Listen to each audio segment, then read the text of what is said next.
Terima kasih sebelumnya aku dikasih kesempatan oleh Grab Express berada di sini sore hari ini. Mungkin 4 tahun yang lalu aku yang duduk di situ ya. Alhamdulillah sekarang aku udah bisa berdiri di sini gitu. Oke. Aku mau cerita sedikit. Ini ceritanya benar-benar sesuai dengan yang aku alami semua. Sebelumnya aku mau sapa kalian dulu deh. Hai juragan-juragan semua. Semoga kita semua jadi juragan semua ya. Amin. Oke. Aku mau sharing PPT aku. Ini build your own monster for your business through social media. Dari judulnya mungkin agak bingung. Oke, next. Oke, kita kenalan dulu ya. Aku Najla Bishir. Aku ibu dari 4 orang anak. Yes. Aku lahir tahun 85. Aku besar di Bogor, di kota hujan. Aku juga kuliahnya di bidang hukum, bukan di bidang baking.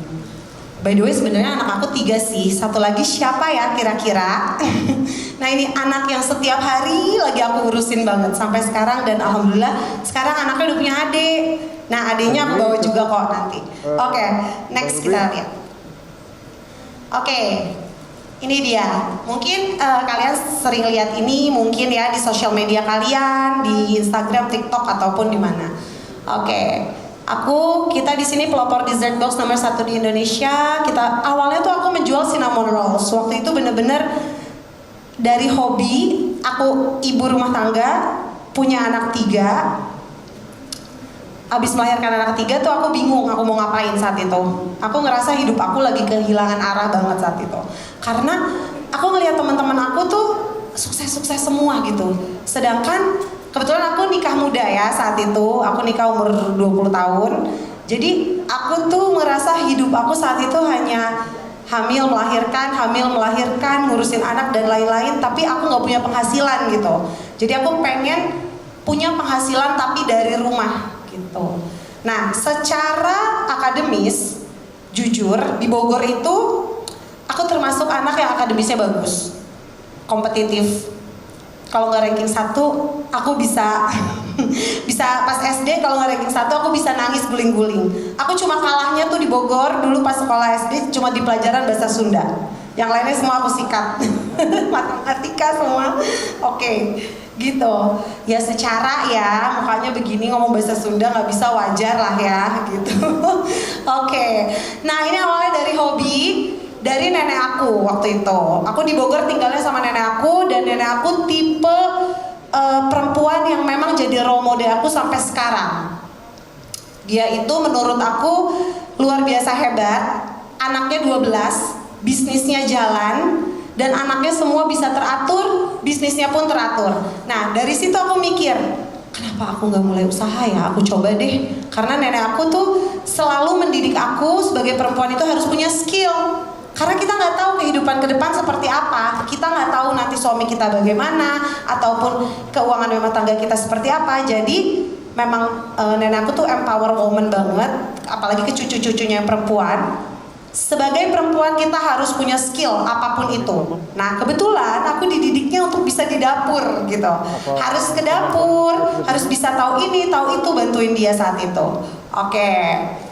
Terus abis itu setelah melahirkan anak ketiga itu yang tadi aku cerita, aku coba-coba untuk baking dari rumah. Aku bikin, aku kirimin ke teman-teman aku. Aku bikin, aku post dulu di pet. Aku belum main Instagram, mungkin ada yang tahu pet ya pasti ya di sini ya. Nah, itu sekitar 250 orang temennya, partisipannya. Nah, itu masih skalanya kecil banget. Aku coba jualan di situ saat itu. Aku minta kado pada saat aku ulang tahun ke suami aku, mixer heavy duty. Aku bilang kayak, coba deh beliin aku kado mixer yang agak mahal. Soalnya aku capek kalau pakai tangan gini, kalau bikin banyak gitu. Nanti aku balikin deh uangnya, berapa itu aku balikin. Aku bilang ke suami aku gitu. Karena saat itu mixernya harganya sekitar 8 jutaan. Aku coba bikin. Aku coba open PO. Ini masih cinnamon roll ya, belum dessert box. Aku coba kok yang order ada 30 orang gitu. Oh, berarti di sini ada peluang ya. Dan tahun 2016 jualan makanan online bukan sesuatu yang keren kayak sekarang. masih lumayan di underestimate, masih lumayan kayak orang-orang belum mau melakukan itu saat itu. Jadi aku happy karena masih blue ocean banget, kompetitornya belum banyak dan aku sudah memulai. Oke, akhirnya setelah suami aku beliin mixer, aku coba open PO, sehari aku dapat 30 loyang. 30 loyang tuh which is diuangkan sekitar 3 juta rupiah. Nah aku tuh ngelihat kayak, wah ini peluangnya gede banget kalau diseriusin gitu. Akhirnya aku coba open PO seminggu 3 kali dan aku mulai nambah varian. Cinnamon roll, bolu jadul, bolu pokoknya apa aja aku bisa saat itu aku bikin. Akhirnya setelah 6 bulan aku jualan, aku punya cukup modal untuk berkembang. Nah, keuntungan aku tuh aku simpen, nggak langsung aku pakai buat healing, nggak langsung aku pakai buat have fun gitu ya. Soalnya anak sekarang kebanyakan self reward ya, nggak pakai self reward kalau aku saat itu. Bener-bener aku pakai buat beli equipment kitchen kayak oven lebih besar, ngerapihin ruangan, beli mixer lebih besar, dan abis itu aku pakai buat investasi leher ke atas. Yaitu aku belajar ke luar negeri, aku kejar chef-chef hebat. Aku belajar, aku ambil sertifikatnya di sana dan aku bawa ke Indonesia. Nah, akhirnya setelah aku dapat untung itu aku berangkat ke Malaysia dan Singapura. Aku belajar, aku ambil kelas, aku ambil course singkat aja. Aku nggak ngambil kayak kuliah yang berbulan atau bertahun karena aku punya anak kecil. Dan ternyata passion aku tuh di cake gitu, di cake yang memang enak dimakan, bukan cake design tapi cake yang memang enak dimakan, kayak lotus cake, Nutella cake dan lain-lain lah pokoknya yang memang cake untuk dimakan. Nah, sampai di Jakarta aku mikir, aduh, aku tuh udah menguasai 20 jenis cake, aku udah bisa bikin. Tapi gimana cara jualannya? Aku mikir banget, modal nggak punya, terus juga apalagi punya cake shop. Terus aku belajarnya kan whole cake gitu kan. Nah, sampai Jakarta dikirim pakai ojek online juga saat itu, nggak mungkin whole cake, pasti leleh di jalan, pasti hancur dan lain-lain. Aku mikir, kebetulan saat itu di meja makan aku, kalian tahu Tupperware kan ya, ada kotak kedap udara. Nah, aku coba saat itu. Aku susun cake-nya, krimnya, sausnya, segala macam. Aku lihat, kok kayaknya ini cantik ya, ditutup bisa ya dimakan, terus ditaruh di kulkas, lebih efisien, lebih gampang dibawa, lebih enak, lebih gak kering dan lain-lain. Oke. Aku coba beli kotak dan aku coba assemble di kotak yang memang bening, kotak yang lebih murah dari si Tupperware itu. Akhirnya aku merasa solve the problem. Aku ngerasa, oh iya ini bisa dijual, dikirim juga lebih aman dan lain-lain. Akhirnya aku coba kirim-kirim ke saudara aku dulu, ke teman aku, ke adik aku, segala macam. Enak kak, enak, ini bagus dan lain-lain. Dan mereka akhirnya promosi dari mulut ke mulut dan akhirnya memberanikan aku untuk membuat Instagram dan menjualnya ke sosial media gitu. Oke, next. Oke, Bittersweet by Najla dulu dan sekarang. Dulu aku produksi di dapur rumah dengan sebenarnya kebanyakan sih 7 karyawan, 2 karyawan awalnya dengan OCD yang lumayan parah karena aku ada OCD, mungkin kalian tahu. Jadi orang OCD tuh nggak bisa rumahnya berantakan, nggak bisa rumahnya ada debu, nggak bisa rumahnya susunannya nggak sesuai, itu bisa stres dia. Tapi gimana dong, bisnisnya lagi berkembang, aku harus nahan itu semua, aku harus kuat gitu saat itu merasa.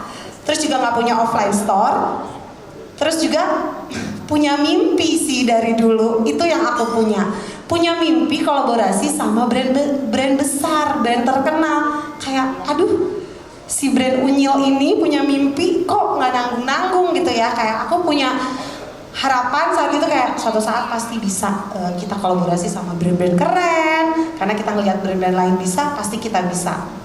Alhamdulillah sekarang kita punya 2 central kitchen, lagi pembangunan yang ketiga, doain amin. Kita punya 350 plus karyawan,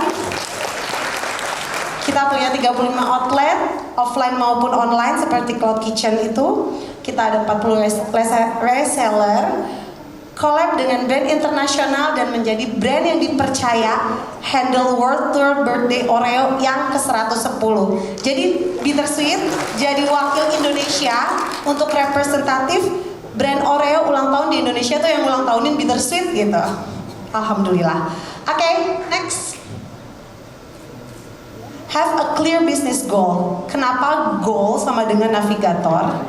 Dengan goals kita tahu to-do list kita yang harus diselesaikan tuh apa setiap harinya. Jangan lupa buat evaluasi dan bikin goals baru. Ini penting banget buat aku sama tim aku. Jadi semenjak bisnisnya berkembang, oke, sistemnya pun berkembang, people-nya pun berkembang. Jadi kita nggak mau stay di situ-situ aja. Kita pakai sistem-sistem yang memang kita udah invest, sistem-sistem yang dibutuhkan sama perusahaan. Karena nggak mungkin 350 orang, aku harus ngecekin mereka masuk satu-satu jam berapa? Gak mungkin dong. Aku harus ngecekin inventory. Ini, oh inventorinya, oh hilang coklat 10 kilo. Gak mungkin. Dan juga operationnya. Oh hari ini produksi berapa puluh ribu box misalnya. Udah gak mungkin aku yang ngecek satu-satu. Jadi memang aku bikin sistem dan aku rekrut people yang lebih pintar dari aku. Buat apa? Karena semuanya nggak bakal bisa kita handle sendiri setelah bisnis kita berkembang. Gitu. Jadi kita tentukan goals bersama tim. Lihat dari helicopter view. Terus juga kita bikin evaluasi. Kalau kita di Bittersweet sekarang, kita punya evaluasi harian, scrum meeting, evaluasi mingguan, sprint planning, dan juga monthly report. Bisa ditiru juga mungkin buat kalian yang memang mau mencoba. Oke, next. Gimana caranya sih kok Bittersweet bisa sampai di titik ini? Kalau buat Bittersweet caranya ini, mungkin beda-beda setiap brand ya, gak mungkin semuanya sama. Tapi mungkin dari beberapa sharing aku di sini ada yang bisa sedikit diduplikasi ke bisnis kalian. Bikin akun sosial media lebih berkualitas biar jadi monster buat bisnis kamu. Aku setuju banget. Karena sosial media jangan hanya dijadikan showcase aja buat bisnis kamu. Cuma taruh foto atau taruh harga atau apa. Tapi jadiin monster buat bisnis kamu yang akhirnya si monster itu bisa konversi ke sales di bisnis kamu. Oke, next. Nah, ini dia. Kenapa harus bikin akun sosial media jadi monster? Sosial media tuh benar-benar perfect media untuk saat ini. Untuk bangun relasi antara brand dan customer, untuk berkomunikasi dan berinteraksi dengan customer. Super media super cepat, tapi ingat banget super cepat naikin, tapi kalau kita kepleset super cepat ngejatuhin juga. Yang keempat, tempat yang tepat untuk menginformasikan produk. Gitu. Oke, next. Gimana caranya tuh Bun? Ini ada RPUL. Ini tuh suka. Ini bukan RPUL pas SMP ya guys, tenang, bukan itu. Ini tuh metode dijamin nampol karena apa? Banyak banget DM ke aku yang terbantu dan suka aku kasih tips ini. Suka sok tahu emang Bu Ala ini kadang-kadang suka sok ngasih tips orang gitu ya. Tapi kalau ada yang DM tuh rasanya kalau ngebantu suka aku pengen ngebantu aja walaupun kayak cuma sekedar Kak cara bikin karamel gimana? Suka gatel gitu. Ah ini gini gitu. Oke, next. Yes, RPUL, riset personal update lari. Aku bahas pertama riset. Riset brand positioning kita. Brand ini buat siapa? Buat anak muda? Buat orang dewasa? Buat orang tua? Buat bayi? Buat manula? Kita harus tahu dulu brand kita nih buat siapa. Terus apa yang mau dibawa? Cerita apa yang mau dibawa? Story apa yang mau dibawa gitu. Nggak mungkin kan kalau jualan dessert terus kita targetin pasarnya adalah orang umur 70 tahun. Kan nggak mungkin. Nah, kita mau ngebawanya nih buat siapa? Karena kita harus menentukan cara komunikasinya seperti apa gitu. Pakai bahasa Inggris misalnya atau pakai bahasa gaul atau pakai bahasa kekinian ya. Kayak anak TikTok zaman sekarang atau kayak gimana. Nah, itu kalian yang bisa tentuin karena kalian yang tahu target pasar kalian. Oke, riset audiens Instagram. Siapa mereka? Apa masalah mereka? Umurnya berapa? Kesukaan mereka apa? Dan tinggal di mana? Ini penting banget. Yang seperti aku bilang tadi. Lalu, riset sosial media kompetitor. Kayaknya nggak seru ya kalau bisnis nggak ada kompetitornya ya. Kalau ada kompetitornya kan jadi lebih bergairah gitu ya. Dia lagi ngapain? Oh, gue harus lebih dari dia. Gitu gak sih? Kalian juga semua? Pasti kan? Nah, sama kok Bittersweet juga begitu. Kita lihat lagi ngapain nih? Kok itu brand gede udah bikin dessert box juga gitu ya. Nah, lagi ngapain, model kontennya gimana, voice mereka gimana, hashtagnya apa, cara mereka treat audience mereka gimana nih. Oh, kita harus lebih bagus lagi nge-treat audience kita, misalnya seperti itu. Nah, ini penting banget juga. Karena tapi kalau kita ngeliat kompetitor itu bener-bener kayak ya beberapa saat aja. Jangan sampai kita terus ngeliat kompetitor, kita jadi lupa sama goals kita gitu. Jadi kayak sesekali kompetitor lagi ngapain, habis itu kita fokus lagi ke goals kita. Oke, sekarang personal. Jadi social media kamu tuh punya manusia, bukan brand. Ini aku mau cerita sedikit ya. Sekelas Fenty Beauty aja punyanya Rihanna udah nggak kayak customer sama brand loh sekarang. Bener-bener aku lihat di jurnal, satu jurnal, dia tuh udah memperlakukan customernya tuh kayak bestie sama bestinya. Jadi kedekatan si customer sama brand itu udah, customer tuh udah jadi ngerasa bagian gitu loh. Kayak Grab aja kita lihat kalau di aplikasi, kan udah nggak kaku kan, pasti udah, hai pesanan kamu udah sedang diantar, kamu sudah lapar ya, atau sedang hujan nih, kalian begini. Itu kan udah nggak kayak zaman dulu ya. Kalau zaman dulu kan operator tuh kaku banget ngomongnya, saya ini iya begini. Kalau sekarang kan udah nggak kayak gitu zamannya. Kalau mau lebih mengengage, nggak harus bisa mengikuti zaman menurut aku. Dan Grab keren banget gitu. Nah, itu juga yang terjadi di Bittersweet. Kita juga benar-benar membangun brand yang memang ada soul-nya, ada jiwanya, ada isinya, ada rasanya, ada si Najlanya nih. Oh iya, ada orangnya ya di balik itu. Karena menurut aku, tapi ini pilihan ya, ini balik lagi pilihan. Owner mau tampil boleh, mau pakai sosok sesuatu boleh, mau pakai cerita boleh, ini bisa luas banget. Tapi penting banget untuk membentuk sebuah brand yang memang ada jiwa, ada rasa, karena audience, customer itu seneng banget kalau di storytellingin, diceritain tuh mereka happy banget. Pasti deh cobain aja. Kalau ada cerita pasti engagement kalian lebih tinggi. Gitu. Oke, nah ini dia, sebut audience dengan personal, pakai bahasa kamu, jangan pakai bahasa kalian. Karena yang nonton di handphone tuh kan satu orang ya. Kalau ngomongnya kalian tuh ngerasanya untuk semua, tapi kalau kamu tuh personal banget kayak ini brand ini ngomongnya buat aku nih. Jadi dia merasa spesial, dia merasa jadi bagian gitu loh dari brand tersebut. Oke, bangun chit-chat di social media lewat story, konten, posting feeds, caption, komen, akun Instagram influencer.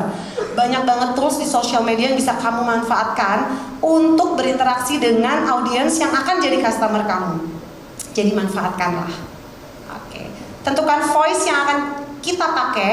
Ceria, tegas, lembut, friendly, itu pilihan. Jadi gimana kamu mau membawa brand kamu. Nggak mungkin kan misalnya kayak brand untuk obat atau apa, terus tahu-tahu yang ininya yang apa, kata-katanya tuh yang lucu-lucuan, padahal obatnya itu untuk manula misalnya. Tapi misalnya kita brand makanan gitu kan yang seru, kita bisa seru-seruan, lebih bisa mengengage, apalagi pasarnya pasar anak muda gitu. Nah, terus buat konten yang menarik akan ningkatin reach akun sosial media kamu. Reach yang besar akan menjadikan akun sosial media kamu monster bagi bisnis kamu. Oke, next.